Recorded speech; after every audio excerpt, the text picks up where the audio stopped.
ഞങ്ങളെ പോലെ ഉള്ളതുകൊണ്ടാണ് മാനേജർ ഇവിടെ ഇരിക്കുന്നത്.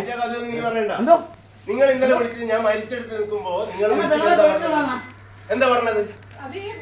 പെങ്ങളെ പേടിച്ചിട്ടാണോ?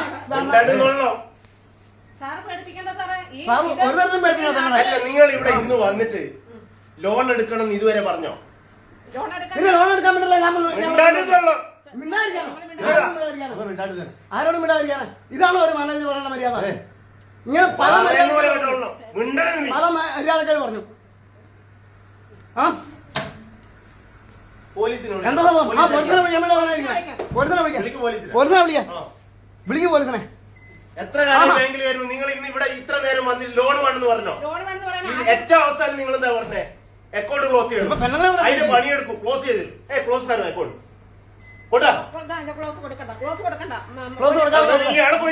ഞങ്ങൾക്ക് നഷ്ടപരിഹാരം തന്നില്ലേ? ഇയാൾ വന്നിട്ട് കൃഷി ചെയ്ത് വന്നു നോക്കും.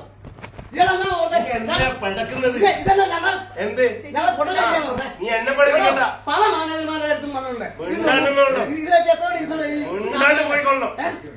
പുള്ളിക്ക് മലയാളം ശരിക്കറിയില്ല. എന്ത് മര്യാദ കൂടിയാ പെരുമാറുന്നത്? എന്നെ മര്യാദ പഠിപ്പിക്കണ്ട. പിന്നെ തന്നെ കപ്പയില് എടോ, ഞാൻ അങ്ങനെയാണ്. എത്ര പേർക്ക് അല്ലാത്തവരുടെ കൃഷി ചെയ്യാതെ കൊടുത്തതായിരുന്നു കാര്യം. താൻ കൃഷി ചെയ്യാതെ എത്ര പേർക്ക് ഇവിടുന്ന് തന്റെ സൗകര്യത്തിന് തന്നെ വീട്ടിൽ കൊണ്ട് കൊടുക്കണം.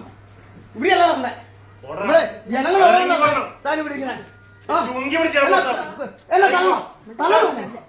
എന്നെ തരണോ? പിടിച്ചു കൊണ്ടോട്.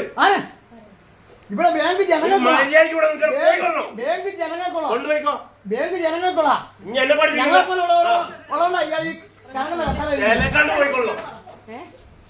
അക്ഷരമുണ്ട് മേലിഞ്ഞി ഉണ്ടോ?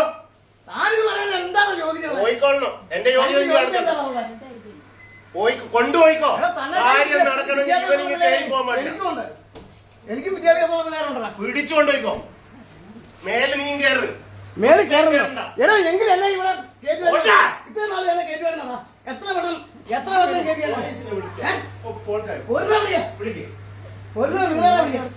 ഞാൻ വിളിക്കാതെ അങ്ങനെയൊന്നല്ല. ഇനി പഠിപ്പിക്കണ്ട.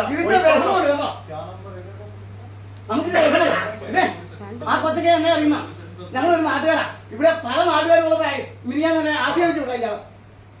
തനിക്ക് ഓർമ്മയുണ്ടോ? ഉണ്ട്, നല്ല ഓർമ്മയുണ്ട്. പോയിക്കൊള്ളണം. ലോൺ തരികയല്ല, കൃഷിക്ക് പറഞ്ഞ ഇയാളെ ആക്ഷേപിച്ചു. ഇവിടെ കുറെ പേരുണ്ട് എന്റെ നാട്ടുകാരാണ്. നിങ്ങളെ കാര്യം നടക്കണ ഇവനെ കൊണ്ടുപോയിക്കോ.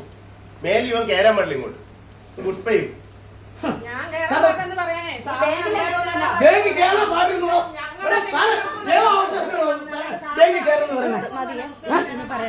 അയാൾക്ക് മനസ്സിലായി. ഇവൻ ബാങ്കിൽ കയറാന്ന് പറയാനാ ഇവന്റെ വീട്ടിൽ നിന്ന് കൊണ്ടുപോകാൻ പോലാണ്. മനസ്സിലായി. മനസ്സിലാവാ